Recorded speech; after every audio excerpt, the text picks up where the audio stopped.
Radio city originals.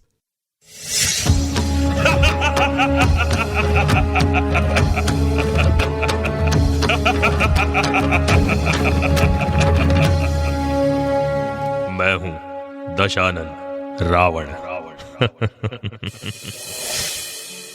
Dashanan Ravan एक असुर था, लेकिन वह भगवान शिव के परम भक्त भी थे।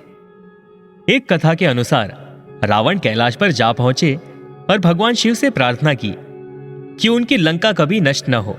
भगवान शिव ने उन्हें आत्मलिंगम इसी शर्त के साथ दिया कि उन्हें पैदल ही वापस जाना होगा और उन्हें किसी भी स्थिति में इस लिंगम को नीचे नहीं रखना होगा। यदि वह इस लिंगम को नीचे रख देते हैं तो यह लिंगम उसी स्थान से जुड़ा रह जाएगा। देवों को चिंता थी कि आत्मलिंगम रावण की शक्ति में वृद्धि करेगा, और अगर रावण आत्मलिंगम को लंका ले जाने में सफल हो जाता है तो उसे कभी भी पराजय नहीं किया जा सकता। उन्होंने भगवान श्री गणेश से मदद की प्रार्थना की और भगवान श्री गणेश रावण के साथ लंका की ओर चल दिए। रास्ते में गणेश भगवान रावण को बार बार पानी पिला रहे थे और कुछ देर बाद रावण का पेट पानी से भर गया और वो शौच जाने के लिए व्याकुल हो उठे।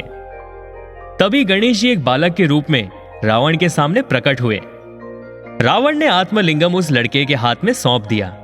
उस बालक के रूप में आए गणेश जी ने रावण से कहा कि वह लंबे समय तक इंतजार नहीं कर सकता और जब वह थक जाएगा तो वह 3 बार रावण का नाम पुकारेगा, और अगर वो लिंगम लेने नहीं आए तो वो उसे जमीन पर रख देगा और वहां से चला जाएगा। रावण ने उस बालक की बात मान ली। जल्द ही गणेश जी ने 3 बार रावण का नाम पुकारा, और क्योंकि रावण आकर लिंगम नहीं ले सका, इसलिए उस बालक ने उस लिंगम को जमीन पर रख दिया। रावण क्रोधित हो गया और लिंगम को जमीन से उठाने की कोशिश की, लेकिन अपने 20 हाथों का उपयोग करने के बावजूद भी वह लिंगम को हिला नहीं सका। हालांकि लिंगम को स्थानांतरित नहीं किया जा सका, लेकिन रावण के हाथों के दबाव ने गाय के कान की तरह अपना आकार बदल लिया था, और इसलिए इस स्थान को गोकर्णम कहा जाने लगा और लिंगम को महाबलेश्वर कहा जाने लगा, क्योंकि इसे शक्तिशाली रावण द्वारा भी स्थानांतरित नहीं किया जा सकता था। क्रोध में आकर रावण उस बालक के सिर पे वार करने के लिए उसका पीछा करने लगा।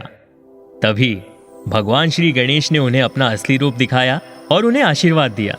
उस मंदिर में गणेश की मूर्ति के सिर पर एक खोखला है, जहां माना जाता है कि रावण ने उस बालक को मारा था, जो कि स्वयं गणेश भगवान जी थे। तो ये थी भगवान गणेश और रावण की कहानी।